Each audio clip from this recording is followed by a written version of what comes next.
എൻ്റെ പേര് ഏഞ്ചൽ. ഞാൻ തൃശ്ശൂർ ജില്ലയിലാണ് വരുന്നത്. ഞാൻ 2023 ഒക്ടോബർ 21 ഇവിടെ വന്ന് ഉടമ്പടി എടുത്തത്. എനിക്ക് മുന്നേ എൻ്റെ അമ്മ വന്നാണ് ഇവിടെ ഉടമ്പടി എടുത്തത്. ഞാൻ ഉടമ്പടി എടുക്കാൻ വേണ്ടി വന്നതല്ല. എനിക്ക് വേണ്ടി അമ്മ വെച്ചിരുന്ന നിയോഗം എന്ന് പറഞ്ഞാൽ ഞാനൊരു CA സ്റ്റുഡൻ്റ് ആയിരുന്നു. അപ്പോൾ ഇൻ്റർ എക്സാം എഴുതിയിട്ട് പാസ്സാവുന്നില്ല. അപ്പോൾ 2023 നവംബർ അറ്റംപ്റ്റിന് മുന്നേ കൃപാസനത്തിൽ വന്നൊന്ന് പ്രാർത്ഥിച്ചിട്ട് പോവാം എന്ന് വിചാരിച്ച് വന്നപ്പോൾ ദൈവത്തിൻ്റെ പദ്ധതി എന്നോണം ഉടമ്പടി എടുത്തു പോയതാണ് ഞാൻ.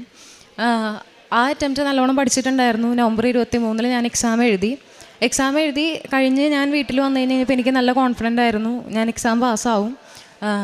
ഞാനൊരു 4-5 അറ്റംപ്റ്റ് അപ്പോൾ തന്നെ കഴിഞ്ഞിട്ടുണ്ടായിരുന്നു. എവിടെയോ കോൺഫിഡൻസ് കുറയുമ്പോഴും ഞാൻ വിശ്വസിച്ചിരുന്നു, ഓക്കെ ഉടമ്പടി എടുത്തിട്ടുണ്ടല്ലോ ഇനി എന്തായാലും പാസ്സാവും എന്ന് ഞാൻ വിശ്വസിച്ചിരുന്നു. പരീക്ഷ കഴിഞ്ഞതിന് ശേഷമായിരുന്നു ഉടമ്പടിയുടേതായ എല്ലാ കാര്യങ്ങളും ഞാൻ ചെയ്തു തുടങ്ങിയത്. പക്ഷേ എന്തുകൊണ്ടും ആ റിസൾട്ട് ഞാൻ പാസ്സായിട്ടില്ല. ബോത്ത് ഗ്രൂപ്പാണ് ഞാൻ എഴുതിയത്. ഒരു ഗ്രൂപ്പ് നമുക്ക് പാസ്സാവാൻ 200 മാർക്കാണ് വേണ്ടത്. അങ്ങനെ ടോട്ടൽ 400 മാർക്ക് വേണം. ഞാൻ ഓരോ ഗ്രൂപ്പും തോറ്റത് 9 മാർക്കിനായിരുന്നു. 191 2 ഗ്രൂപ്പിൽ എനിക്ക് കിട്ടിയത്. ആ ഒരു തോൽവി ഇൻഡിവിജ്വലായിട്ട് എല്ലാ സബ്ജക്റ്റിലും പാസ്സാവുകയും അഗ്രഗേറ്റ് ഞാൻ തോക്കുകയും ചെയ്ത് കഴിഞ്ഞപ്പോൾ ആ തോൽവി എനിക്ക് ഒട്ടും അംഗീകരിക്കാൻ പറ്റിയിട്ടുണ്ടായിരുന്നില്ല. അത്രയും വിശ്വസിച്ച് പ്രാർത്ഥിച്ചിട്ട് പിന്നെ തോറ്റുപോയി കഴിഞ്ഞപ്പോൾ ഞാൻ ഇനി എന്ത് ചെയ്യും, എന്തുകൊണ്ട് ഞാൻ തോറ്റു എന്ന് ഞാൻ ദൈവത്തോട് എന്നും ചോദിക്കുമായിരുന്നു. എന്തുകൊണ്ട് ഞാൻ തോറ്റു, എവിടെയാണ് എനിക്ക് പാളിപ്പോയത് ഞാൻ എന്നും ചോദിക്കുമായിരുന്നു. എൻ്റെ സങ്കടം സഹിക്കാൻ വയ്യാണ്ട് എൻ്റെ അമ്മ അന്നെടുത്തൊരു തീരുമാനമായിരുന്നു, CA അല്ലേ നീ ഇപ്പോൾ ചെയ്യണേ, നീ ഒരു കാര്യം ചെയ്യ്, CMA പോയി രജിസ്റ്റർ ചെയ്യാൻ പറഞ്ഞു. എനിക്കൊട്ടും താല്പര്യം ഉണ്ടായിരുന്നില്ല. എന്നിരുന്നാലും അമ്മയുടെ ഒരു നിർബന്ധമല്ലേ. ബൈബിളിൽ ഞാൻ ഇടയ്ക്കിടയ്ക്ക് വായിക്കുമ്പോൾ സങ്കീർത്തനങ്ങൾ ഇങ്ങനെ പറയുന്നുണ്ട്, മനുഷ്യൻ പദ്ധതികൾ വിഭാവനം ചെയ്യുന്നു, അന്തിമ തീരുമാനം കർത്താവിൻ്റെതാണ്. അപ്പോൾ ഞാൻ വിചാരിച്ചു ദൈവത്തിന് എന്തെങ്കിലും ഒരു പ്ലാൻ ഉണ്ടാവും. ആ പ്ലാനിൻ്റെ പ്രകാരം ഇനിയിപ്പോൾ അമ്മ പറഞ്ഞത് കേൾക്കാണ്ടിരിക്കേണ്ട, താല്പര്യമില്ലെങ്കിലും പോയി രജിസ്റ്റർ ചെയ്യാമെന്ന് വിചാരിച്ചു. ഞാൻ ജനുവരി 31 എൻ്റെ CMA രജിസ്റ്റർ ചെയ്യാണ്. അത് കഴിഞ്ഞു. CAക്ക് വേണ്ടിയിട്ട് തന്നെയായിരുന്നു കോൺസെൻട്രേറ്റ് ചെയ്തത്. മെയ് 2024 ഞാൻ CMA എക്സാം എഴുതി. ഫസ്റ്റ് എക്സാം എനിക്ക് ഭയങ്കര ബുദ്ധിമുട്ടായിരുന്നു. ഉടമ്പടി കാശ് രൂപ ഞാൻ കൊണ്ടുപോയിട്ടുണ്ടായിരുന്നു, ഉപ്പ് കൊണ്ടുപോയി, തേൻ കൊണ്ടുപോയി, എന്നിട്ടും എനിക്ക് എക്സാം ബുദ്ധിമുട്ടായിരുന്നു. എന്തുകൊണ്ടാണ് ബുദ്ധിമുട്ടെന്ന് ചോദിച്ചു കഴിഞ്ഞാൽ എനിക്കറിയില്ല. ഇതിന് മുന്നേ എഴുതിയ അറ്റംപ്റ്റ് എനിക്ക് ഇത്ര എളുപ്പമായിട്ട് പോലും ഞാൻ പാസ്സായിട്ടില്ല. അപ്പോൾ ഞാൻ വീട്ടിൽ വന്ന് പറഞ്ഞു ഈ അറ്റംപ്റ്റ് എന്തായാലും പാസ്സാവില്ല, ഇതിന് മുന്നേ ഇത്ര എളുപ്പമായിട്ട് ഞാൻ പാസ്സായിട്ടില്ല, പിന്നെ എങ്ങനെ ഈ അറ്റംപ്റ്റ് ഞാൻ പാസ്സാവണമെന്ന് പറഞ്ഞ് ഞാൻ ആകെ കരച്ചിലൊക്കെ ആയിരുന്നു. എന്നാലും എഴുതി തുടങ്ങിയതല്ലേ, എഴുതി അവസാനിപ്പിക്കാം എന്നുള്ളതായിരുന്നു ഒരു ചിന്ത. പ്രാർത്ഥിച്ചു. അമ്മ എല്ലാ ദിവസവും അമ്മ ജോലിക്ക് പോണതാണ്, ലീവ് എടുത്ത് വന്ന് എൻ്റെ എക്സാമിൻ്റെ 3 മണിക്കൂർ മാതാവിൻ്റെ മുന്നിൽ മുട്ടിപ്പായിട്ട് നിന്ന് പ്രാർത്ഥിച്ചിട്ടുണ്ട്. എൻ്റെ അനിയനും എൻ്റെ അമ്മയും അപ്പനും ഒക്കെ ഇരുന്ന് പ്രാർത്ഥിക്കുമായിരുന്നു. അന്നത്തെ ദിവസം മുഴുവൻ അവർ ഉപവാസം എടുക്കുമായിരുന്നു. ഞാൻ പരീക്ഷയ്ക്ക് പോകുമ്പോൾ ഞാൻ അന്ന് ചെയ്തിരുന്ന ഒരു കാര്യം എന്ന് പറഞ്ഞു കഴിഞ്ഞാൽ, പരീക്ഷ പഠിക്കുക എന്നുള്ളത് മാത്രമാണ് നമ്മൾക്ക് ചെയ്യാനുള്ളത്. പരീക്ഷ ഹാളിൽ ഇരുന്ന് ചെയ്യേണ്ടത് അങ്ങേരാണ്. ദൈവത്തിന് എന്താണോ ചെയ്യാൻ പറ്റുന്നത് ആ നേരത്തെ ഓർമ്മിപ്പിച്ച് തരിക എന്ന് പറയേണ്ടത് ആളാണ് ചെയ്തു തരേണ്ട കാര്യം. അപ്പം ഞാൻ അവിടെ ചെല്ലുമ്പോൾ കയറുന്നതിന് മുന്നേ ഉപ്പിടുമായിരുന്നു.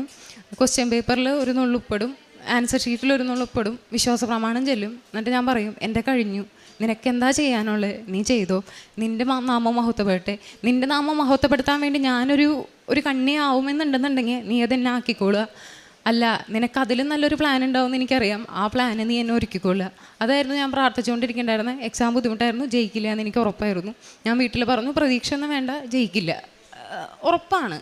എന്നാലും ഞാൻ പിന്നീട് അതങ്ങോട്ട് പറഞ്ഞിട്ടില്ല. ജയിക്കില്ല, തോക്കും എന്ന് പിന്നീട് ഞാൻ പറയാൻ നിന്നിട്ടില്ല. കാരണം നമ്മളെ നെഗറ്റീവ് ഭയങ്കരമായിട്ട് നമ്മളെ എഫക്റ്റ് ചെയ്യുന്നത് കേട്ടിട്ടുണ്ട്. അമ്മ പറയും നെഗറ്റീവ് പറഞ്ഞുകൊണ്ടിരുന്ന നെഗറ്റീവായിരിക്കും നമ്മളെ അട്രാക്ട് ചെയ്യുക. അപ്പോൾ പിന്നീട് ഞാൻ തോക്കുമെന്ന് ഞാൻ പറഞ്ഞിട്ടില്ല. എന്നാലും എൻ്റെ ഉള്ളിലൊരു അവബോധം മനസ്സിൽ പറയുമല്ലോ, തോക്കും. റിസൾട്ട് ആവാറായി. മെയ്യിലായിരുന്നു CAയുടെ എക്സാം, ജൂണിലായിരുന്നു CMAയുടെ എക്സാം. എനിക്ക് ജൂണിൽ CMAയുടെ ഫസ്റ്റ് ഗ്രൂപ്പ് പ്രിപ്പയർ ചെയ്യാൻ എനിക്ക് കിട്ടിയ സമയം 15 ദിവസമാണ്. 6 അറ്റംപ്റ്റ് എടുത്തിട്ട് CA പാസ്സാവാത്ത ഞാൻ 15 ദിവസം കൊണ്ട് CMA പാസ്സാവില്ല എന്ന് ഞാൻ തന്നെ വിധി എഴുതി. എന്നാലും എക്സാം രജിസ്റ്റർ ചെയ്തതാണല്ലോ എന്ന് വിചാരിച്ച് ദൈവത്തിൻ്റെ കൃപയാൽ ഞാൻ എന്ത് ചെയ്തു, പോയി എഴുതാം. ആ എക്സാമിന് പോകുമ്പോഴും ഉപ്പെടുത്ത് കൈ പിടിക്കും. അവർ ഫുൾ ബോഡി ചെക്ക് ചെയ്തിട്ടാണ് എക്സാം ഹാളിൽ കയറ്റുക. നമുക്ക് കയ്യിലൊന്നും കൈ പിടിക്കാൻ പറ്റില്ല, ഹാൾ ടിക്കറ്റും പേനയും കാൽക്കുലേറ്ററും അല്ലാതെ ഒന്നും കൈ പിടിക്കാൻ പറ്റില്ല. അപ്പോൾ ഞാൻ വിചാരിച്ചു എങ്ങനെ ഞാൻ ഉപ്പ് കൈ പിടിക്കും. അപ്പോൾ എൻ്റെ കയ്യിൽ അന്നൊരു ടവലുണ്ടായിരുന്നു. ആ ടവലിലുള്ള ഒരു നുള്ളു ഉപ്പ് ഞാൻ പിടിച്ചു. ദൈവമഹത്വത്താൽ ആ ടവൽ എൻ്റെ ഒന്ന് ചെക്ക് ചെയ്തില്ല, കയറി. ആ എക്സാമിന് ഞാൻ ഉപ്പിട്ട് പ്രാർത്ഥിച്ചു. ഉപ്പിട്ട് പ്രാർത്ഥിച്ചു. അതും അപ്പോഴും ഞാൻ ചിന്തിക്കുന്നത് 6 അറ്റംപ്റ്റ് CA പാസ്സാവാത്ത ഞാൻ ഇങ്ങനെ 15 ദിവസം കൊണ്ട് CMA പാസ്സാവില്ല, ഞാൻ വിട്ട് കളഞ്ഞു, രണ്ടും പാസ്സാവില്ല, പോട്ടെ എന്ന് വിചാരിച്ചു. CAയുടെ എക്സാമിൻ്റെ റിസൾട്ടിൻ്റെ തലേ ദിവസം നമ്മൾ യൂട്യൂബിൽ ഷോർട്സ് സ്ക്രോൾ ചെയ്യുന്ന സമയത്ത് കൃപാസനത്തിൻ്റെ ഒരു ഷോർട്ട് വന്നിട്ടുണ്ടായിരുന്നു. അതിലൊരു കുട്ടി ഇങ്ങനെ പറയുന്നത്, ലോജിക്കലി ഞാൻ പാസ്സാവില്ല, പക്ഷേ ദൈവത്തിൻ്റെ മഹത്വത്താൽ ഞാൻ പാസ്സായി. ഞാൻ വിചാരിക്കുമ്പോൾ ഞാൻ പാസ്സാവില്ല, പക്ഷേ ദൈവത്തിൻ്റെ കൃപയാണ് ഞാൻ പാസ്സായി എന്നുള്ളതാണ് ആ ഷോർട്ടിൽ കണ്ടന്റ്.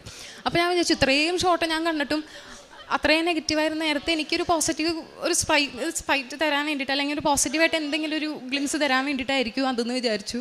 പിറ്റേ ദിവസം ഒരു ചൊവ്വാഴ്ചയായിരുന്നു, കൃപാസനത്തിൻ്റെ ധ്യാനം ഉണ്ടായിരുന്നു. കാലത്ത് റിസൾട്ട് വന്നു.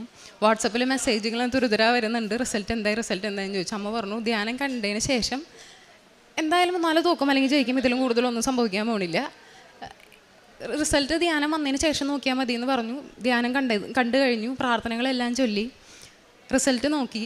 തോക്കുമെന്ന് പറഞ്ഞിരുന്ന ഞാൻ അത്ഭുതകരമായിട്ടാണ് ബോത്ത് ഗ്രൂപ്പ് പാസ്സായത്. ഒന്നിലും ഒതുങ്ങിയില്ല, രണ്ടും ദൈവം നല്ല മാർക്കോടുകൂടെ പാസ്സായി. എനിക്ക് കോസ്റ്റിംഗ് എന്ന് പറഞ്ഞ സബ്ജക്റ്റ് ഭയങ്കര ബുദ്ധിമുട്ടായിരുന്നു. സ്റ്റാർട്ടിങ്ങിലേ എനിക്ക് ബുദ്ധിമുട്ടായിരുന്നു.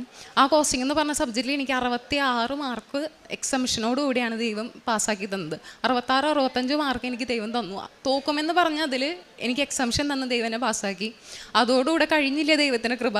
15 ദിവസം കൊണ്ട് പാസ്സായ CMA ഓഗസ്റ്റിൽ റിസൾട്ട് വന്നു കഴിഞ്ഞപ്പോൾ ഞാൻ CMAയും പാസ്സായി. ന്യൂ സിലബസിലാണ് ഞാൻ CA പാസ്സായ കാരണം എനിക്ക് 4 പേപ്പർ ഒറ്റയ്ക്ക് എഴുതണമെന്നുണ്ടായിരുന്നു. ആ 4 പേപ്പറിൻ്റെ ആ എക്സാം എഴുതിയതിൻ്റെ ഇടയിൽ തന്നെയായിരുന്നു ഡിസംബർ CMAയുടെ എക്സാം വന്നിട്ടുണ്ടായിരുന്നത്. ഡിസംബർ CMAയുടെ എക്സാമും രജിസ്റ്റർ ചെയ്ത്, ഒരു ആവേശത്തിന് രജിസ്റ്റർ ചെയ്തതാണ്. പഠിക്കാനുള്ള സമയം കിട്ടുമെന്നുള്ള പ്രതീക്ഷയെ രജിസ്റ്റർ ചെയ്തതാണ്. പക്ഷേ ക്ലാസ്സും പരീക്ഷകളും വന്നു കഴിഞ്ഞപ്പോൾ CA കോൺസെൻട്രേറ്റ് ചെയ്യണ കാര്യം തന്നെ CMAക്ക് എന്ത് ചെയ്തില്ല, പഠിക്കാനുള്ള സമയം കിട്ടിയില്ല.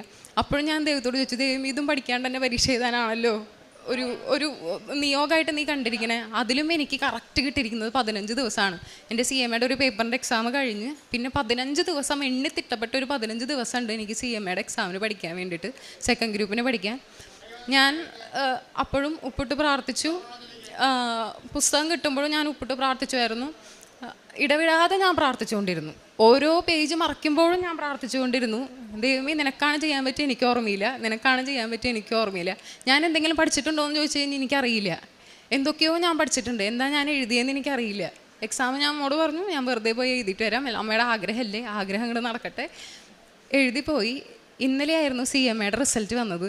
CMAയുടെ റിസൾട്ടും ദൈവം അതിമനോഹരമായിട്ട് എന്നെ രക്ഷപ്പെടുത്തി, എന്നെ സക്സസ്ഫുൾ ആക്കി. എന്നെ CMA ഇൻ്ററും എന്നെ ദൈവം കാത്ത് പരിപാലിച്ച് പാസ്സാക്കി തരികയാണ്. ഇവിടെ വന്നതിന് ശേഷം ആണ് ഞാൻ കാരുണ്യ പ്രവർത്തികൾ ചെയ്യാൻ തുടങ്ങിയത്. ഞാൻ ചെറുപ്പം മുതലേ ഞാൻ പള്ളിയിൽ പോകുമായിരുന്നു. അമ്മ അങ്ങനെ എന്നെ ട്രെയിൻ ചെയ്തിട്ടുണ്ട്. ചെറുപ്പം മുതലേ എല്ലാ ദിവസവും പള്ളിയിൽ പോകും, കുടുംബ പ്രാർത്ഥന, അതൊക്കെ ജനിച്ചപ്പോൾ തൊട്ടേ ഉള്ള ശീലങ്ങളാണ്. പക്ഷെ പുറത്തു പോയ ഒരാൾ ശുശ്രൂഷിക്കുക എന്നുള്ളത് ചെയ്യുമായിരുന്നെങ്കിലും അതൊരു ഹാബിറ്റായിട്ട് വളർന്ന് ഇവിടെ വന്നതിന് ശേഷമാണ്. അപ്പോൾ അവിടെ തൃശ്ശൂർ പീസ് ഹോം എന്ന് പറഞ്ഞൊരു സെൻറ്റർ ഉണ്ട്. അവിടെ കുഞ്ഞു കുട്ടികളുണ്ട്, കിടപ്പിലായവരൊക്കെ ഉണ്ട്. അവിടെ പോയി സാധിക്കുന്ന എല്ലാ സമയത്തും അവരുടെ കൂടെ സമയം ചെലവഴിച്ച് അവരെ കുളിപ്പിച്ച് അവർക്ക് ശുശ്രൂഷ ചെയ്തായിരുന്നു എൻ്റെ കാരുണ്യ പ്രവർത്തികൾ ഞാൻ ആരംഭിച്ചിരുന്നത്. പിന്നെ ഇവിടുത്തെ കൃപാസന പത്രം എനിക്ക് കിട്ടിക്കഴിഞ്ഞ് കഴിയുമ്പോൾ ഞാൻ ഹോസ്പിറ്റലിലായിരുന്നു കൃപാസന പത്രം കൊണ്ടുപോയി കൊടുക്കാറ്. അവിടുത്തെ രോഗികളെ സന്ദർശിച്ച് അപ്പോൾ കൃപാസന പത്രം കൊടുക്കുമ്പോൾ ഞാൻ ഈശോയോട് ഒന്നേ പറയുള്ളൂ, ഈശോയെ നീ എന്നെ നിൻ്റെ ഒരു സാക്ഷിയായി മാറ്റണം. സാക്ഷിയായി മാറ്റാൻ ഞാൻ എന്താ ചെയ്യേണ്ടതെന്ന് എനിക്കറിയാൻ പാടില്ല. ഇതിലൊരു വചനം വായിച്ച് ആർക്കെങ്കിലും നിന്നൊരു നേരം വിളിക്കാൻ തോന്നിക്കഴിഞ്ഞ് കഴിഞ്ഞാൽ അതായിരിക്കും എനിക്ക് ചെയ്യാൻ പറ്റുന്ന ഏറ്റവും വലിയ കാര്യം. ഈശോയെ അല്ലെങ്കിൽ ദൈവമേ ഒന്ന് ദൈവത്തെ ഒന്ന് ഓർക്കാൻ ഞാനൊരു കാരണമായി കഴിഞ്ഞാൽ അതായിരിക്കും വലിയൊരു കാര്യം. നീ അവരുടെ ജീവിതത്തിൽ ഇടപെടണമേ എന്ന് വിചാരിച്ചിട്ടാണ് ഓരോ രോഗികളെ കാണുമ്പോൾ അവർക്ക് വേണ്ടി പ്രാർത്ഥിച്ച് അവർക്ക് പത്രം കൊടുത്തും ഞാൻ എൻ്റെ ശുശ്രൂഷ വേല ചെയ്തിരുന്നത്. ഞാൻ എൻ്റെ ശുശ്രൂഷ വേല ചെയ്തിരുന്നപ്പോൾ എൻ്റെ കൂടെ അതുപോലെ തന്നെ സപ്പോർട്ട് ചെയ്ത് എനിക്ക് മാതൃകയായിട്ട് നിന്നത് എൻ്റെ അമ്മ തന്നെയായിരുന്നു. ഞങ്ങളുടെ കുടുംബത്തിൽ കൊറോണ കഴിഞ്ഞതിന് ശേഷം കുറച്ച് കടബാധ്യതകളും അതിനെ സംബന്ധിച്ച് കുറച്ച് സമാധാനമില്ലാത്ത അവസ്ഥകളൊക്കെ ഉണ്ടായിരുന്നു. ഇവിടെ നിയോഗം വെച്ച് പ്രാർത്ഥിച്ചതിൻ്റെ ഫലമായി അതും അത്ഭുതകരമായ വിധം ദൈവം എടുത്തു മാറ്റുകയും നല്ലൊരു അന്തരീക്ഷം വീട്ടിൽ തരികയും ചെയ്തു. എന്നെ സംബന്ധിച്ചിടത്തോളം കൃപാസനത്തിൽ വന്നതിന് ശേഷം എൻ്റെ ജീവിതത്തിൽ മാറ്റം എന്ന് പറയുന്നത് ചില്ലറ മാറ്റമൊന്നുമല്ല, നല്ലൊരു മാറ്റമാണ്. ദൈവത്തിൻ്റെ ഒരു കൃപ ഞാൻ ദിനം പ്രതി കണ്ടുകൊണ്ടിരിക്കുകയാണ്. കാലത്ത് ഞാൻ എഴുന്നേൽക്കുമ്പോൾ കാണുന്നുണ്ട് ഒരു കൃപ, കണ്ണടയ്ക്കുമ്പോഴും ഞാൻ ആ കൃപ കാണുന്നുണ്ട്. ഓരോ പ്രാവശ്യം ഞാൻ പീസ് ഹോമിൽ പോയി ഒന്ന് പരീക്ഷ എഴുതുന്ന ഒരു പരീക്ഷയും ദൈവം എന്നെ തോൽപ്പിച്ചിട്ടില്ല. എന്തുകൊണ്ടാണ് ഞാൻ തോൽക്കാത്തതെന്ന് എനിക്കറിയില്ല. ഞാൻ വെറും ഒരു ആവറേജ് സ്റ്റുഡൻ്റാണ്. ആവറേജ് സ്റ്റുഡൻ്റായ എന്നെ ദൈവം CMA ഇൻ്റർ ബോത്ത് ഗ്രൂപ്പും പാസ്സാക്കിയിട്ട് എന്നെ നിർത്തിയിട്ടുണ്ടെന്നുണ്ടെങ്കിൽ അത് ദൈവത്തിൻ്റെ മാത്രം കരുണയാണ്. എൻ്റെ കഴിവായിട്ട് ഞാനത് കാണുന്നില്ല. പരീക്ഷയ്ക്ക് പോകുമ്പോൾ ഞാൻ കാശുരൂപം കൊണ്ടുപോയിരുന്നു. കിട്ടാത്ത ഉത്തരങ്ങൾ കിട്ടുമ്പോൾ ഞാൻ മാതാവിനോട് പറയും, മാതാവേ അറിയില്ല, കുത്താൻ പോവാണ് ഞാൻ, എഴുതാൻ പോവാണ് ഞാൻ, അറിയണത് ഞാൻ എഴുതും, നിനക്ക് എന്താണോ ചെയ്യാൻ പറ്റുന്നത് നീ അങ്ങോട്ട് ചെയ്തേക്കുക എന്ന് പറഞ്ഞിട്ടാണ് ഞാൻ എഴുതിയിരുന്നത്. എന്നെ ഈ രീതിയിൽ എന്നെ ഉയർത്തി തന്ന, ഇനിയും നല്ല രീതിയിൽ ഉയർത്താൻ പ്ലാൻ ചെയ്തിരിക്കുന്ന ഈശോയ്ക്ക്, എന്നിവിടെ ഒരു സാക്ഷിയായ മാതാവിന് ഈശോയ്ക്കും ഹൃദയം നിറഞ്ഞ നന്ദി പറയുന്നു. സങ്കീർത്തനം 2:6 തിരുവചനം അരുളി ചെയ്യുന്നു, എൻ്റെ വിശുദ്ധ പർവ്വതമായ സിയോനിൽ ഞാനാണ് എൻ്റെ രാജാവിനെ വാഴിച്ചതെന്ന് അവിടുന്ന് അരുളി ചെയ്യും. കർത്താവിൻ്റെ കൽപ്പന ഞാൻ വിളംബരം ചെയ്യും. അവിടുന്ന് എന്നോട് അരുളി ചെയ്തു, നീ എൻ്റെ പുത്രനാണ്, ഇന്ന് ഞാൻ നിനക്ക് ജന്മം നൽകി. ഏഞ്ചൽ ജോയിയും അമ്മ റെജി ജോയിയും രണ്ടുപേരും ഉടമ്പടി എടുത്തവരാണ്. ഉടമ്പടിയിൽ ജീവിച്ച് മുന്നേറുന്നു. ഏഞ്ചല് തൻ്റെ 1ാമത്തെ പുതുക്കലിന് മുൻപ് 3 വർഷമായിട്ട് താൻ പഠിക്കുകയാണ് CA ഇൻ്റർ എക്സാം. അത് 2 ഗ്രൂപ്പും അതിങ്ങനെ 6 അറ്റംപ്റ്റായി, 5 അറ്റംപ്റ്റ് കഴിഞ്ഞു. 6ാമത്തെ അറ്റംപ്റ്റിന് മുമ്പാണോ ഇവിടെ വരുന്നത്. അപ്പോഴൊരു പ്രത്യേകത കൂടിയുണ്ട്. ആദ്യത്തെ സിലബസ് പോലും മാറി. പിന്നീട് താൻ പഠിക്കുന്നത് മറ്റൊരു സിലബസാണ്.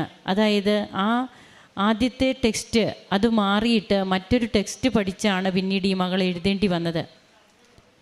അപ്പോൾ ഇവിടെയൊക്കെ പിന്നീട് എങ്ങനെയാണ് തനിക്ക് മാതാവിൻ്റെ കൈപിടിച്ച് ഈശോയിലേക്കുള്ള തൻ്റെ യാത്രയിൽ